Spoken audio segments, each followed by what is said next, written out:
कौन कहता है आसमां में सुराख नहीं हो सकता, एक पत्थर तो तबीयत से उछालो यारो। दुष्यंत कुमार की ये पंक्तियां सटीक बैठती हैं कौशाम्बी में तैनात डीएसपी अवधेश विश्वकर्मा पर, जिन्होंने अपनी कड़ी मेहनत के दम पर सारी बाधाओं को पार किया और पुलिस अधिकारी बने।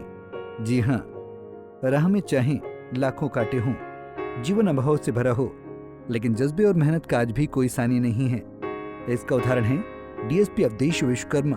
अवधेश विश्वकर्मा, जिनका जन्म महाराजगंज जिले के एक छोटे गांव फुलवरिया में हुआ। उनकी सक्सेस स्टोरी किसी भी बच्चे युवा के लिए प्रेरणादायक है, क्योंकि डीएसपी अवधेश विश्वकर्मा ने कड़ी मेहनत से डीएसपी का पद तो हासिल किया ही, लेकिन डीएसपी बनने के बावजूद अभी भी वो आईएएस की तैयारी कर रहे हैं। बता दें, कौशाम्बी में तैनात डीएसपी ने अधिकारी बनने के सपने देखने वाले युवाओं को भी सफलता के मंत्र दिए हैं। अभाव प्रभाव भरा जीवन हो या कठिनाइयों से भरी डगर, कहते हैं सफलता कभी इन सब की मोहताज नहीं होती। जी हाँ, आज हम एक ऐसे अधिकारी से आपको रूबरू करवाएंगे जिन्होंने इस कहावत को बाखूबी सिद्ध करके दिखाया है। एक छोटे से गांव से निकलकर कड़ी मेहनत और लगन के बदौलत आज उन्होंने डीएसपी की रैंक हासिल कर युवाओं के दिलों में राज कर रहे हैं। हमारे साथ मौजूद हैं डीएसपी अवधेश विश्वकर्मा जी। अवधेश जी, पंजाब केसरी टीवी में आपका बहुत बहुत स्वागत है। पंजाब केसरी का तहे दिल से बहुत बहुत धन्यवाद। बचपन में जब आपने पढ़ाई शुरू किया तो क्या क्या लक्ष्य थे, क्या क्या सपने थे और किन किन कठिनाइयों का आपको सामना करना पड़ा था?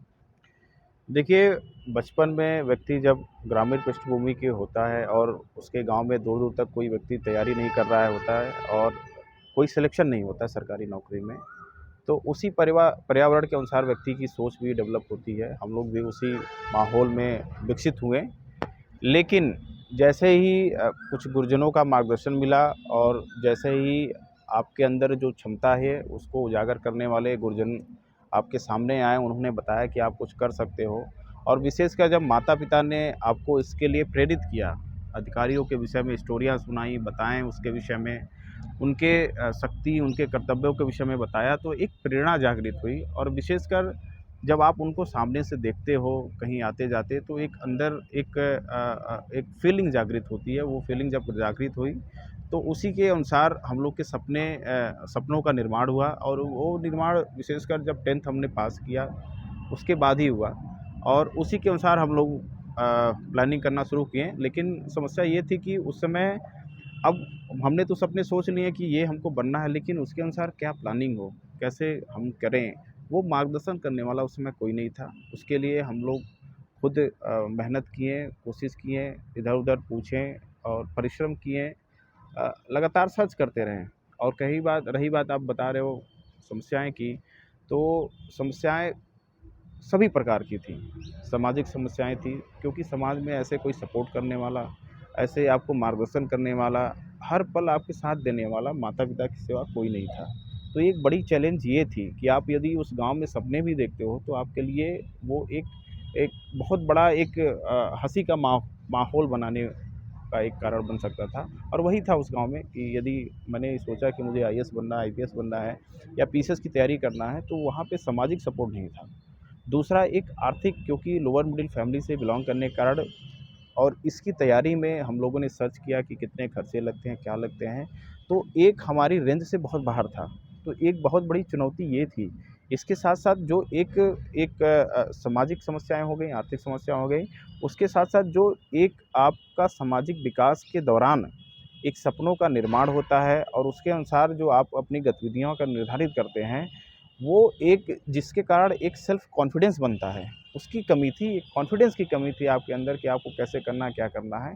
इन सारी समस्याओं को एक-एक करके समाधान करने के बाद जो सपनों का निर्माण हुआ, उसकी तैयारी शुरू हुई और उसी के बाद ये सिलेक्शन प्राप्त हुआ। जिस समय आपको ये सफलता मिली, जिस समय आपके कंधों पर सितारे लगे, कैसा महसूस कर रहे थे उस समय पे, और समाज को किस नज़रिए से आप देख रहे थे? देखिए, जब सफलता आखिरकार में मिल ही गई और इतने संघर्षों के बाद, इतने कठिन परिश्रम के बाद, जब आपको कोई बेहतर गाइड करने वाला नहीं हो, माँ बाप का केवल उद्देश्य यही था कि बेटा आपको सफल होना है, हम आपको मार्गदर्शन नहीं दे सकते हैं, लेकिन करना आपको है। तो उसी के लिए जो भी प्लानिंग करनी थी खुद करनी थी, कैसे पढ़ना है, कैसे अपीयर होना है, कैसे प्रेजेंटेशन देना है, ये सारी चीज़ें आपको खुद करनी थी। अब इतने संघर्षों के बाद एक छोटे से गांव से निकल कर के और इतनी बड़ी सफलता, पहले तो विश्वास नहीं हो रहा था कि ये हमने कर दिया है, क्योंकि इसके पूर्व में एक एवरेज विद्यार्थी मैं भी था। बहुत आदत नहीं थी कि कोई अच्छी रैंक कहीं मिल गई स्कूल में, कॉलेजेस में, ये ऐसी कोई चीज़ें थी नहीं। एकाएक कम समय सिलेक्शन मिलने के बाद एक तो विश्वास नहीं हो रहा था, लेकिन उसके साथ साथ जब सिलेक्शन का अनुभव हुआ, माता-पिता के चेहरों पे जो खुशी हमने देखी और समाज में जो एक मान प्रतिष्ठा बढ़ा, उसके बाद लगा कि आपने जो संघर्ष किया है, अपने आप को एक कमरे में बंद करके रात-दिन मेहनत करके, आपने बेहतर दिशा में इन्वेस्ट किया है, बेहतर दिशा में आपने समय को वो किया है। देखिए, सिलेक्शन के बाद समाज का भी नज़रिया बदलता है, आपका भी नज़रिया बदल जाता है। समाज का जो नज़रिया बदला, मैं बता रहा हूँ कि गाँव में अभी ये स्थिति ये है कि हर एक व्यक्ति शिक्षा को प्राथमिकता दे रहा है। पहले उपभोग की वस्तुओं को प्राथमिकता देता था, इस समय शिक्षा को, कोई गरीब से गरीब भी व्यक्ति है, वो शिक्षा को प्राथमिकता दे रहा है और उसी का प्रभाव ये रहा है कि आज मेरा गाँव भी उस दिशा में अग्रसर है। जो बहुत सारे बच्चे जो अच्छे से पढ़ रहे हैं, अच्छी तैयारी कर रहे हैं, अच्छा सिलेक्शन भी पा रहे हैं। एक इफ़ेक्ट समाज पे ये रहा, उनकी जो सोच थी शिक्षा के प्रति कि सिलेक्शन नहीं होगा, गाँव से लोगों का सिलेक्शन नहीं होता है और बाहर से कहीं से होता है। लेकिन मेरे सिलेक्शन ने उनको ये एक मैसेज ये दिया कि आप यदि परिश्रम निरंतर करते हो, आपका यदि परिवार का सपोर्ट है बच्चों के साथ, हर परिस्थितियों में, कभी असफलता भी मिलेगी, कभी सफलता मिलेगी, तो आप निश्चित रूप से आपका सिलेक्शन होगा। और मेरा जो समाज के प्रति जो नज़रिया था, जैसे मैं बता रहा हूँ कि उस गाँव में मुझे लग रहा है हर जगह की यही परिस्थिति होगी कि आप एक छोटे गांव से बिलॉन्ग करते हो तो बड़े सपने देखना आपके लिए बहुत बड़ा गुनाह होता है और आपको कई प्रकार की समस्याओं का सामना करना पड़ता है, कई प्रकार की आलोचनाओं का सामना करना पड़ता है। वो सारी समस्याओं को हमने भी किया।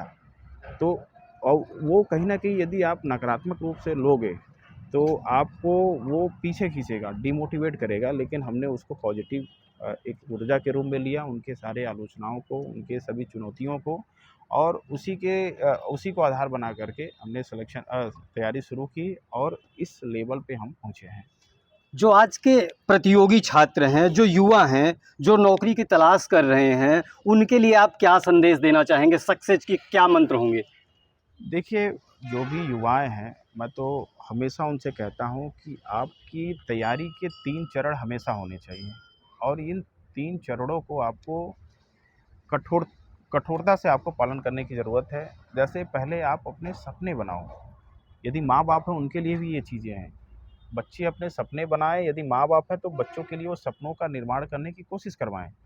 यदि एक बार सपनों का निर्माण हो जाता है कि मुझे ये करना है, ये बनना है, तो उसके बाद उस सपनों को पाने के लिए आपको एक प्लानिंग चाहिए, बेहतर प्लानिंग। किसी भी क्षेत्र में प्लानिंग के लिए आप अपने माता-पिता का सहयोग ले सकते हैं, अपने शिक्षकों का सहयोग ले सकते हैं, या जो इस क्षेत्र में सफल हुआ है उससे आप पूछ सकते हो कि आप इस लेवल पर कैसे पहुँचे हैं। बिना प्लानिंग के कोई सफलता नहीं होती है।